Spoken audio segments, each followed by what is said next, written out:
नमस्कार. हवामानाचा साप्ताहिक अंदाज व कृषी तज्ज्ञांचा सल्ला या कार्यक्रमात मी प्रांजली कुलकर्णी पुणे हवामान विभागातर्फे तुमचं स्वागत करते. आज आपण मागील 5 दिवसांच्या हवामानाचा आढावा घेणार आहोत. तसंच पुढील 5 दिवसांच्या हवामानाचा अंदाज बघणार आहोत व त्या अनुषंगाने शेतीची कोणती कामं हाती घेता येतील त्याची माहिती घेणार आहोत. तर सगळ्यात आधी आपण राज्यात सर्वात जास्त कमाल तापमान कुठे नोंदवलं गेलंय ते बघूया. दिनांक 8 मार्च रोजी अकोला इथे 40.9 अंश सेल्सिअस, 9 मार्च रोजी अकोला इथे 40.4, 10 मार्च रोजी अकोला इथे 40.7, 11 मार्च रोजी अकोला इथे 41, तर 12 मार्च रोजी अमरावती इथे 42.2 अंश सेल्सिअस इतकं कमाल तापमान नोंदवलं गेलं. आता 11 मार्च रोजी संपलेल्या आठवड्यातील पर्जन्यमानाची स्थिती बघायची झाली तर संपूर्ण राज्यात हवामान कोरडं होतं. हे आहे इनसॅट 3D उपग्रहाचं छायाचित्र. यावरून आपल्याला ढगांची स्थिती दिसून येते. त्याचप्रमाणे लक्षद्वीप इथे सायक्लोनिक सर्क्युलेशन तयार झालं आहे आणि त्या सायसर पासून मराठवाड्यापर्यंत एक ट्रफ तयार झालेला आहे. त्याचप्रमाणे झारखंड पासून विदर्भापर्यंत सुद्धा एक ट्रफ तयार झालेला आहे आणि त्याचा राज्यातील पाऊसमानावरती परिणाम होतो. तर आता पुढील 5 दिवसांचा पर्जन्यमानाचा अंदाज बघायचा झाला तर दिनांक 13 मार्च रोजी मराठवाड्यात तुरळक ठिकाणी पाऊस पडण्याची शक्यता आहे. 14 मार्च रोजी मध्य महाराष्ट्र, मराठवाडा आणि विदर्भात तुरळक ठिकाणी पाऊस पडण्याची शक्यता आहे. 15 मार्च रोजी दक्षिण कोकण, मध्य महाराष्ट्र आणि मराठवाड्यात तुरळक ठिकाणी तर विदर्भात काही ठिकाणी पाऊस पडण्याची शक्यता आहे. 16 आणि 17 मार्च रोजी मध्य महाराष्ट्र, मराठवाडा आणि विदर्भात तुरळक ठिकाणी पाऊस पडण्याची शक्यता आहे. आता आपण शेतकरी बंधूंसाठी काय इशारे आहेत ते बघूया. दिनांक 13 मार्च रोजी कोकण आणि विदर्भात तुरळक ठिकाणी उष्णतेची लाट येण्याची शक्यता आहे. मध्य महाराष्ट्रात दिनांक 15 पासून पुढील 3 दिवस व मराठवाड्यात दिनांक 14 मार्च पासून पुढील 4 दिवस मेघगर्जनेसह पाऊस पडण्याची शक्यता आहे. विदर्भात दिनांक 14 मार्च पासून 4 दिवस मेघगर्जनेसह वादळी वारे वाहण्याची व पाऊस पडण्याची शक्यता आहे. आता राज्यातील तापमानाचा अंदाज बघूया.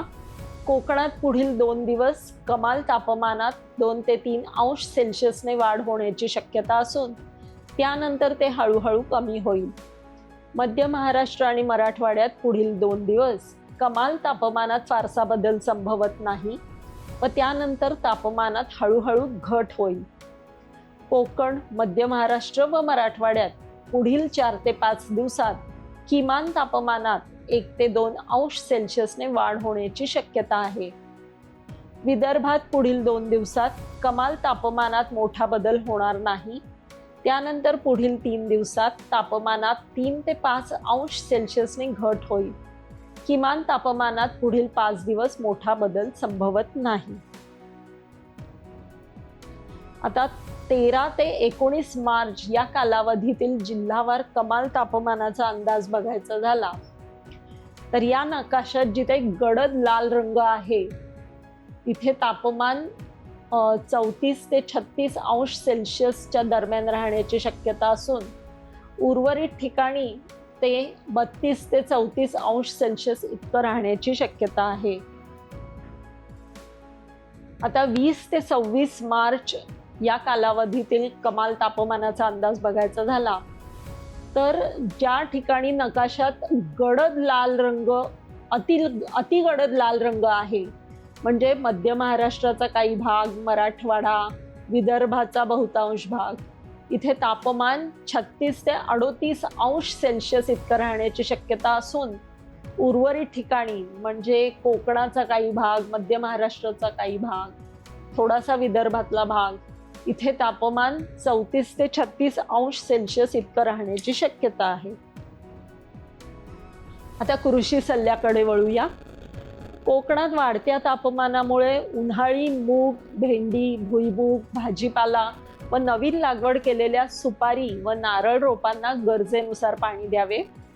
नवीन लागवड केलेल्या आंबा कलमांच्या खोडाचे साल तडकू नये म्हणून कलमांच्या बुंद्याला बोर्डो पेस्ट लावावी. कलिंगड फळांचे संरक्षण करण्यासाठी फळे भाताच्या पेंढ्याने किंवा गवताने झाकावीत. नवीन लागवड केलेल्या सुपारी आणि नारळाच्या बागांमध्ये सावली करावी. वाल व चवळी शेंगा फुटू नयेत म्हणून काढणी शक्यतो सकाळी करावी.